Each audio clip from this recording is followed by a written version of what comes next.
My name is Jordan Ourada. I'm the EMS manager at Swedish Medical Center. Day to day, I work in the ER and am a resource for our EMS partners. I make sure that they are getting all the resources they need to provide optimal care to the community and helping our staff in the ER better understand and work with the EMS crews. A couple of years ago, one of our EMS partners went on a low-speed motor vehicle crash with two cars. It was two adults and one child in the back. Nobody thought it was going to be anything severe, but because the car seat was not properly installed, the 6-month child ended up dying on scene from complications. The crew arrived and was able to resuscitate him, brought them to the hospital, and we did everything we could, but after several days, the child ended up dying and was taken off life support.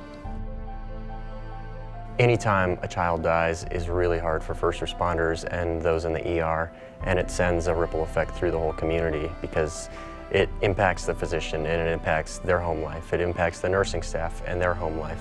It impacts the paramedics at home. And it reminds me, every time I put my kids in their car seats, that it was preventable and this child didn't have to die and we can do better for people.